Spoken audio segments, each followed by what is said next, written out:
Hi everyone, welcome back to Roots and Wings. It's not my face that is on your screen. The face there is Emmanuel Adebayo. Am I correct? Is that who you are? Yes, that's my name. Okay, so who are you? My name is Emmanuel Adebayo. I am the son of the I am that I am. Is that all there is to you? What else do you want to know? We want to meet you. Do we know you before? Yes. How? It's not my first time on this channel. Oh, that's true. Exactly.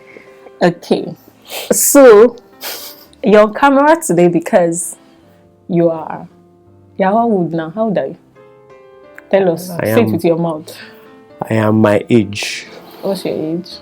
My age. You are 40 years. 40. So you have to say, you see, you are one of those people that are stigmatizing this age. Oh my god. You are stigmatizing it. Okay. So when you, like before now, when you hear 40 years old, what comes to your mind? Old people. So now you are old people, No, right? now that I am 40, I realize that life starts at 40. Okay, so tell me about it. How do you mean? What I mean What by do you mean by life starts at 40? Yeah, I've just realized that you spent your first 20 years learning. You spent the next 10 years trying. Then you spend another 30 years, another 10 years implementing. Now you have mastery. And then you begin to actually, you spend, just to repeat again, 20 years, you're learning. By 20, you're a good learner. By 30, you have tried different things or tried to find something to lay your hands on. Between 30 and 40, you're experimenting, you're implementing different things, you're trying to build, you're trying to cast your net wide. You're not too focused on, you're not too narrow in your focus, but you're doing several things while learning mastery. By 40, you're a master at some things that you have been doing, or at one of the things you have been doing. Now you begin to actually practice as a master. So for me, life begins at 40. Because right now, I have several things on my side. I have age on my side. I have experience on my side, and I have other things like certification on my side. So now I begin to actually be. Interesting. So if you were to describe your life so far, let's say using a phrase or even a word, what would it be and why? I would say, I would quote a scripture. I would say, Luke 2, I think it's Luke 2:52. It says, "And Jesus grew in wisdom, in stature, and in favor with God and man." And I'd say that has been my story as well. A favor with God and favor with men. I have enjoyed favor with men. And I believe I have enjoyed favor with God. Yeah. That's interesting. So how would you talked about growth, like learning and all that. Can you share some things you as a person have learned? How have you grown? How have you evolved so far? Spiritually?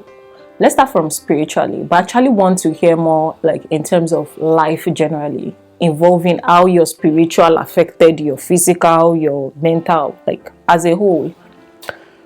I think my spiritual life has played a very significant role in every area of my life. My academics, my professional life, my everything I do. I think, my spiritual life has affected every area, and so I'll talk more about my spiritual life and development. And I will start from being a teenager when I was super conscious of God. I was super conscious of pleasing God. I was super conscious of being a perfect child of God, being a perfect child of my parents. And up until my early 20s and into late 20s, early 30s. And I think at some point in my mid-20s, I started feeling like, is all this even real?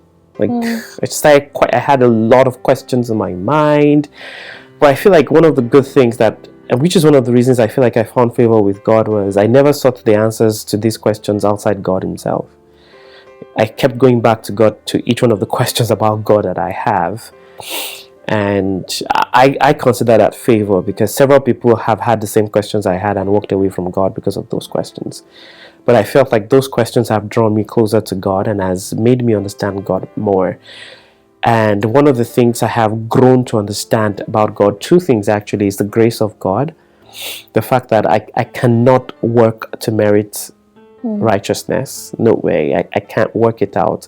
No matter how much perfect I try to be, I can't work it out by my own power. That's one thing I have grown to learn. And then the other thing, which I think is the most beautiful thing anyone can learn about God, is I have grown to see God as my Father. Not just as God, but as my Father. And I feel like that has changed the dynamics of my relationship with God. And I think I started getting the hang of this in my late 20s, seeing God as my Father. It totally changed my walk with God and my walk of faith. And it has directed everything I have done till now, seeing God as a Father. Interesting. So sometimes I look at you and it's like your life is perfect. Like you had a perfect childhood, teenage phase. Like you seem to be like you've just lived a perfect life. Would you say there have been seasons where you were tested, where your faith was tested? Yeah, it's been several. Where you were not perfect. I mean, several, and you of all people know my imperfections. I still think you're so perfect. You've not done some things that some of us have done in this life. Yeah, such a, I think my faith has been tested, just like I said earlier. My faith has been tested in at different points, and it's one of the reasons why I say, okay, I'll give two examples. I think the first one was, I was still a teenager at this point, and I was a teenager seeking admission, and JAMB was busy jambing. When you study, you're smart, you put all your effort into work, and then the results come, and it's not exactly what you hoped for. And I remember one of those days, I had just written that the results to an exam had just come out, and I didn't do as well as I thought. I needed a point average of about 80% to get what I wanted, and I had a point average of, I think, 72%. And it was just, I didn't fail, but in my books I failed because I didn't get that 72% wouldn't get me what I wanted at that point. And so I felt so dejected. I felt like God failed me. And I remember one of those days, while feeling that, I called my dad, and the words he said over the phone just made me feel seen. It made me feel loved. And I feel like at different points in time, just like that, different points in times when my faith has been tested, it's either I hear God himself or God speaks to me through people around me. It's just been a blessing. I think the other time that my faith has been tested, it's one of the greatest testing of faith I have endured, is when my mom passed. I think it was a huge blow, and sometimes I feel like I underestimate how much it affected me, or how much it still affects me, and it still affects a lot of things I do, and the way I see some things. Sometimes I have to draw myself back, because I think it shook me, because my mom was a woman of faith. If there's anyone I knew that was a woman of faith, she prayed constantly, she gave, she loved God with the whole of her heart. God was the center of the life of my mom. And for her to just pass like that, even in the midst of facing and hoping, it sort of blew me over. And but like I said, I had questions after that happened, and I took a break from all activities. I took a break from everything, and I went back to God. I spent some time in the presence of God and sought his face to understand what was happening. And Me, as usual, I got my clarity, I got my clearance, and was able to gain my faith back. I mean, it's still, like I said, some of these things are, you keep walking through them. They don't just fly off like that. You still walk through these periods, but those are some of the times that my faith has been tested. I mean, you asked for testing of faith, not things I have done wrong. Because I shall not say the things I have done wrong. I think you avoided that part of the question. No, I'm just making it obvious. I remember I'm not saying. Okay. But I have not been perfect. Okay, I'm not going to probe further. But, okay, I'll leave that. So, if you had, like, an out-of-body experience right now, Yeah. and you're looking at your life, like, from, is it 0 now to 40 years or 1 to 40 years? Would you say you have lived the life you wanted to? In some areas, I would say I have lived beyond what I thought. Wow. In some areas, I'll say I've lived beyond what I have thought. In some areas, I would say I haven't even scratched the surface. Do you want to speak to that? Yeah, maybe a little. Okay. I mean, I still constantly feel like I have been blessed with more than I am giving my world. I feel like there's a lot more within me than I have given. A lot of people that knew me as a teenager, and some of the people that knew me in my early 20s, I'm sure some of them are surprised that I haven't done some things yet. Yeah. Did I know you in your 20s? Yes, no. in my late 20s. Oh, actually. Okay, that's true. Yeah, I'm surprised. Keep going.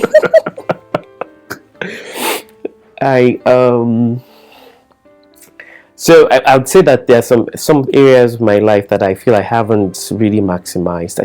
Sometimes I feel like God has blessed me with much more than I'm given, and I'm hopeful that this new season of my life I am able to begin to actually put to work some of those things that God has put in me. I hope I haven't wasted too much time. There's still time. Yeah, yeah. You Sure. still have a long time to go. Yes. At least I know that one. Okay, so let me try and be a little more generic and not just be to you. What does being a good man mean to you?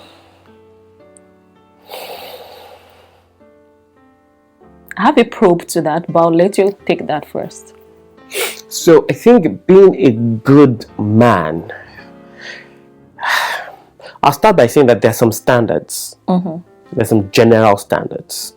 And then there are some nuanced standards that are only dependent on where you are and what level of stage of life you are and God's plans and purpose for your life.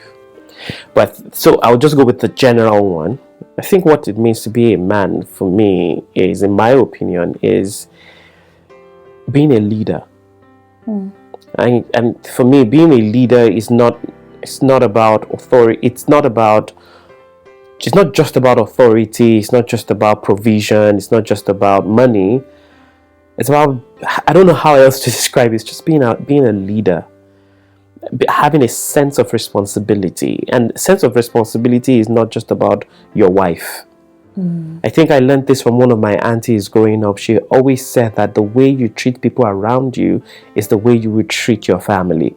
That you don't treat everyone around you like they don't matter, and then suddenly, because you're a husband now, become a good man. Just because you're like, oh, I will take care of my wife. The way you treat people around you now is a marker of how you're going to treat the people in your life later. So for me, those two things, having a sense of leadership, being a leader, and having a sense of responsibility is what it really means to be a man. Interesting. So how has that changed for you over the course of your life? Like, would you have answered that question the same way at 20 or at 30? Probably yes, but not in the same words. Maybe not as articulate as I have done it just now. But I think the idea of what a man is has always been the same for me. That leadership is not loud.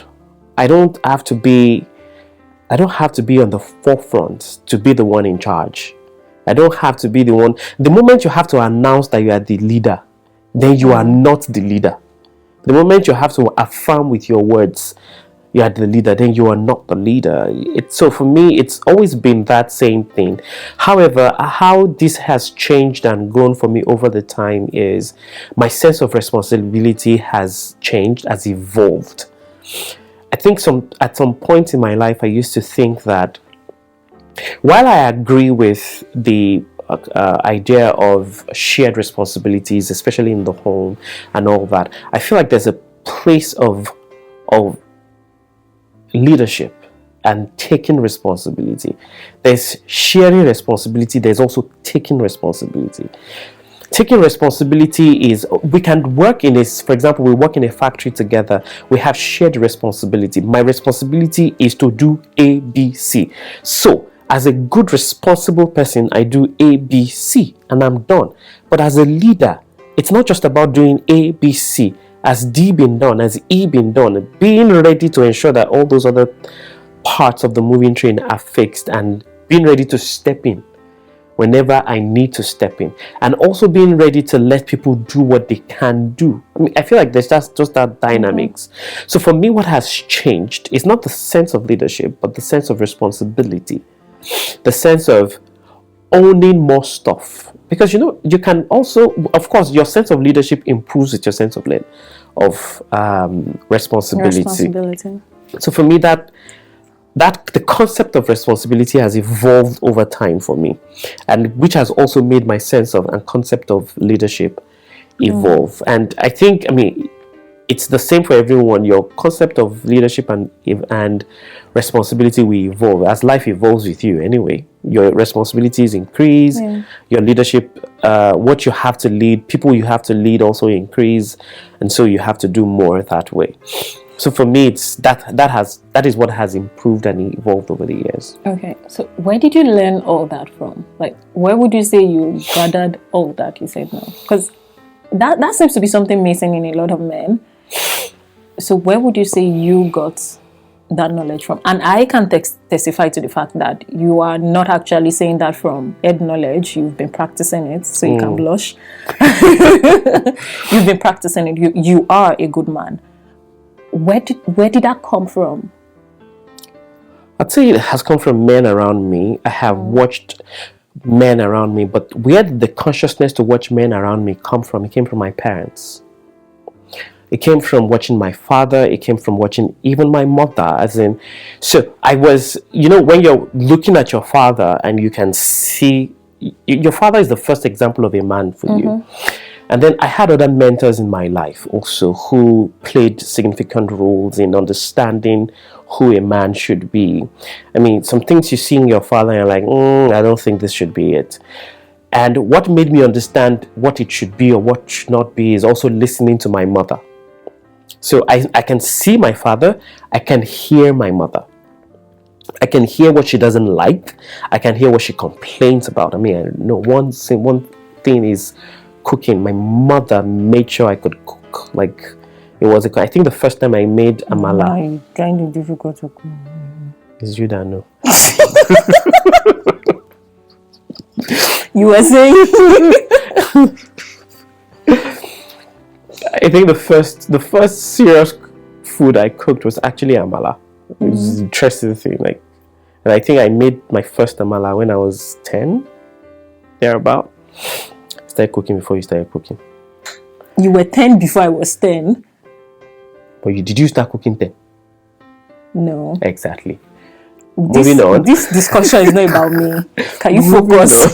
You're the one that wants to be throwing shade now. You were saying? Moving on. So I think watching my father, listening to my mother helped me become conscious. But I would actually say listening to my mother made me more conscious of who a man should be. So I could, apart from watching my father, I started seeing other men around me and seeing what they did, how they did it. I think it helped me begin to shape the kind of man I want to be. Okay. I'm going to leave the masculinity talk because I know if I keep going that lane, you keep going deeper. Yes. You enjoy that discussion. Yeah. So, like bread and butter. what's one truth about life that you wish more people understood earlier? Or maybe even you, that you wish you understood earlier in life? Life is complicated. Eh? Yes. Like, that's the truth you... That's Okay. the truth. Can Life you is please explain that? complicated, but stressing about it doesn't make it simpler. Say that again? Life is complicated, but stressing about it doesn't make it simpler. Live every day and enjoy every moment you have.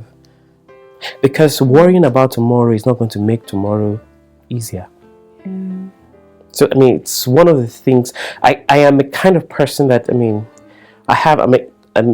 my type of personality is such that I want everything fixed. I want to understand the next step before I take it. I stress over every single detail. I want to understand every move before I make the move, and which is one of the reasons I feel like I haven't done a lot of things that I have. I mean, my journal is full of ideas that never see the light of day because I want to make sure in the book everything is totally planned out before the first step is even taken. But you can't live life like that.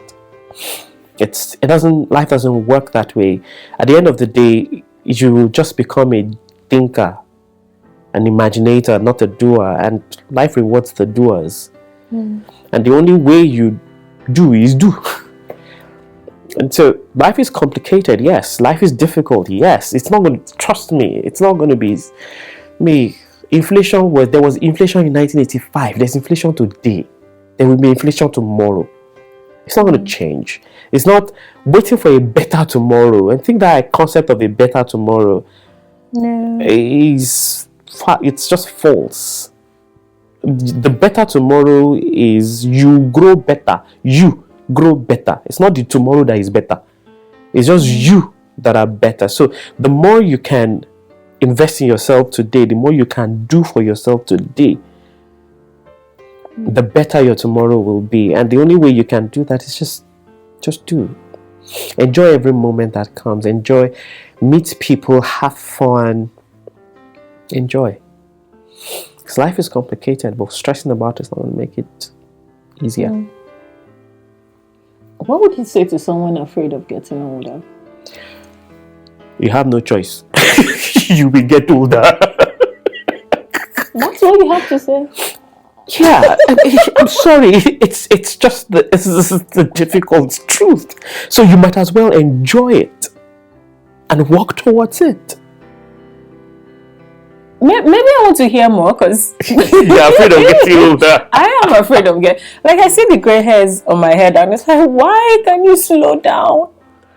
I think it's because the world has made us feel like life is only enjoyed as young people.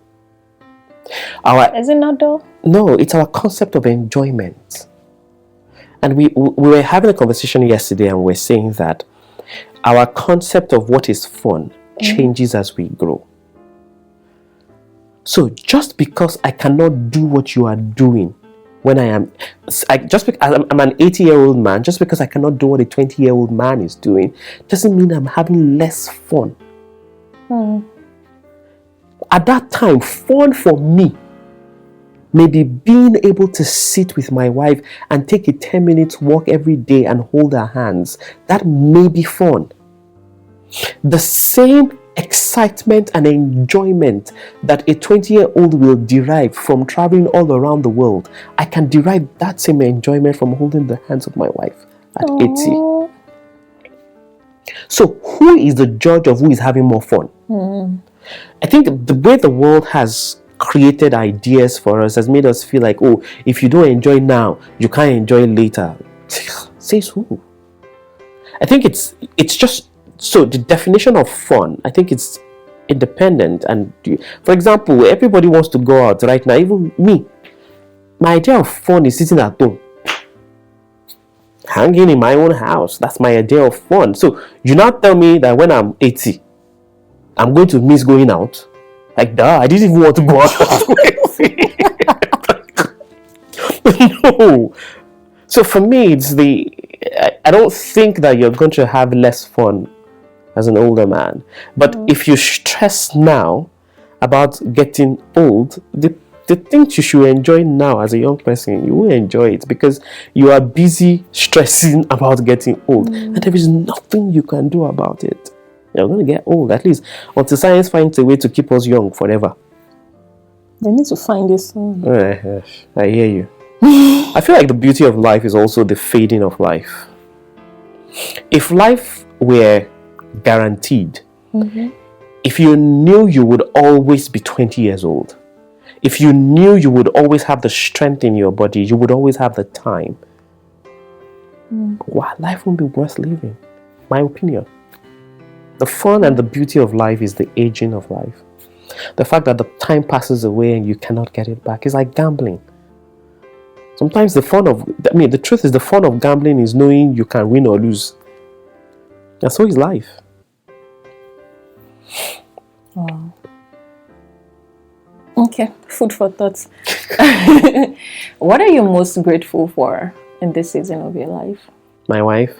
Oh my God. And I'm not saying that to be cheesy. I really actually mean that. Oh, gonna make me cry. I feel like marriage was one thing I wish I had done earlier. How old did you get married again? I was 31. 31. Yeah, it's 31. 32? I was 31. I was not 32 yet. I was like, oh, okay. We're like 1 month to being 32. To being 32. Okay. I was still 31. I mean, it's one thing I wish I had done earlier because I feel like the strides that we've been able to achieve together, I'd have achieved it earlier in life. The sense I have now, the leadership ideology I have, the responsibility ideas I have right now would have been more strengthened. Trust me, and if you're a guy and listening to me, there is no sense of responsibility you can have that you think you have right now. Forget it. You don't have any until you're married. That's the truth. Because see, a phase of life teaches you new skills. It's not because you're a bad person or because you cannot grow. It's just a phase of life teaches you new skills. If you're not in that phase, you don't have this. You can have the idea, but trust me, there's a difference between idea and practical. Theory and practical are two different things. You can have 1 million. You could have had 1 million girlfriends in the world. It doesn't mean you know how to handle a wife. It doesn't mean you know how to relate with a wife, because a wife is not a girlfriend. I remember growing up and some of my friends had said that, that you need to have a girlfriend so you have an idea of how to have a wife. And I'm like, those are two different things. Yes, you gain relationship skills from having girlfriend or a boyfriend. Yes, I agree to that. Even research has shown us that you gain relationship skills, but it doesn't mean you gain marital skills, because those are two different things. And we all know that the moment that ring enters the hand, there's just I don't know how that, because even I experience it. There's a shift in your mindset. I don't know where it comes from, but I feel like it's one of those social developments. What's the word now? I'm blanking out on the word I'm looking for. Social engineering that we have been, that's not the word I'm looking for, but I'm just using that we have been wired, that has been ingrained in us, and we just don't realize until you step into those. So I'm saying that there are just some skills, there's just some things you cannot gain until you enter a particular phase of your life. And for me personally, I'm grateful for my wife. I'm grateful that I have her by my side. I'm grateful that I feel like having a wife is the best thing I have right now. Aww. Aww. Are you my wife? I might know your wife. What kind of dumb question is that? Okay. Next question. Maybe the last question. Okay. What are you looking forward to? Like in the next 40 years? Or 10 years? 40. The next 40. The next 40. Honestly, I think the greatest thing I'm looking forward to is to be able to do more. It's I was thinking about this yesterday and trying to write down some things I have in mind for next year, and I really just hope I can do more. That's what I look forward to. I look forward to be able to, I mean, if I can replicate the past 40 years and just multiply it a bit, I'll be happy. And I think I'll have lived a fulfilled life. Yeah. What does that fulfilled life mean to you? Without going Do into you mind sharing? Yeah, without going into specifics, I think a fulfilled life will be three that I measure personally. Those who know me know I measure my life by three core things. Number one is influence. So a fulfilled life for me would be a greater influence, and by influence I mean people I have access to, and people that have access to me. The second is impact. People I have been able to impact directly or indirectly, even though I focus more on the people I'm able to impact directly. And then the last is finances. Plenty money. And by I don't mean plenty money for me to just spend. I think plenty money to actually build some of the ideas I have, to begin to build some of the impactful mechanisms that I have always dreamt of building, especially for young boys. Yeah. And I do hope you get it. And So soon too. in life. Yeah, and soon. Yeah. Yeah. As much as I say, I enjoy every day, the earlier the better. Yeah, you want to achieve a lot of those things when you still have the capacity to jump around, Yeah. to move. You're still agile. Yeah. Not when you can barely move. Which is why I'm taking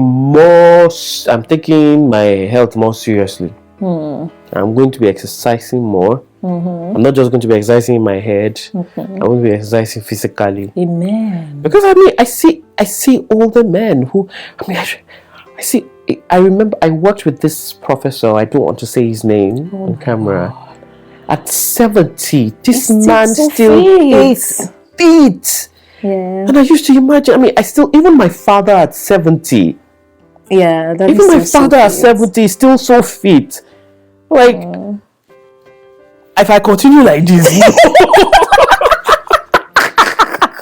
Oh my God. if I continue like this, sitting in front of laptop every day, hunched in front of Then after laptop TV. I mean, after laptop TV, no, I need to change my life. Okay. Last thing that you do. Okay, I should have given you a pen and paper, so you just say it out. Write a letter to your 16-year-old Emmanuel. Tell him about now, like where you are. So start with the dear Emmanuel and tell us the letter. It's going to be short. Okay. It's going to read something like, Dear Emmanuel, you see some of those ideas, we did them better. We finally got the fine girl. We married one that we loved. Aww. And what we have always desired of loving her every day more than we did the previous day, it's a reality, and we have it. And that career you really wanted, that you didn't even know you wanted at that time, you got it. And you grew in it, and you're still growing in it. I mean, at 40, it feels like you're just even starting, but you've achieved a lot. And finally, stop worrying. Everything works out well. Because I was a very worried child. I used to be worried about everything. I think I was too calculated for a teenage. I feel. I was so calculated and so futuristic. Yeah, I was one of those kids that had everything written down. I still have some of my jotters from teenage years with some of the things in them. for some people, I think maybe because of my personality as well. So some people, I have met other teenagers who had that same gift and ability to be able to think through. I mean, it's not just every teenager thinks and every teenager is worried, but this for me this is not just generic worry. This is specific. Like you can think through details. You're not just writing generic things down. You're writing specific details out, and you have them written down. I mean, for some that I have seen, they've been able to walk through it and actually begin to execute some of those things they have in mind. And I am thinking about a few of them right now. But I think for me, some of those ideas paralyzed me. They were so huge in my mind and they seemed so impossible that they stopped me from moving. Or I let them stop me from moving. I took some moves, yeah. I did some things, but I felt like I could have done better. Did you finish writing the letter? To my 16-year-old. Stop worrying. Everything worked out well. Sign the letter. Yours sincerely. SEA. SEA. Yes, that's how I used to sign my letters then. Richard. SEA Truth. Yeah. That's Did how I I used say to the sign. S? SEA what? SEA Truth. Truth. Yeah. Who's lying? My guy is truth. I think one of my favorite quotes as a teenager was one of the questions that Pilate asked Jesus. When Pilate asked Jesus, what is the truth? What is truth? And this is one of the things I used to ring in my head at every point in time. What is truth? Yeah. That's why I started signing your letter with truth. Yeah. Jesus is the way, truth, and life. The way to remind myself that all the time. That Jesus is truth. And so anytime I'm confused, anytime I'm faced with challenges, anytime I'm at a crossroad, the truth is Jesus. Just find Jesus at the crossroad and follow. Whatever it is that the road leads to, just find Jesus on that road and follow. That's amazing. Thank you for sharing. Thank you. Okay, that's it. So it's your face that is there. So conclude this episode. It's not my show. I'm a guest. You said thank you for watching and all this. Okay, thank you so much for watching. Thank you for allowing us to be on your screen. Thank you for allowing us to be on your screen. Please do subscribe and like and share this video with people you think will need to hear it. God bless you. See you in the next episode. See you in the next episode. Bye. Bye. Bye.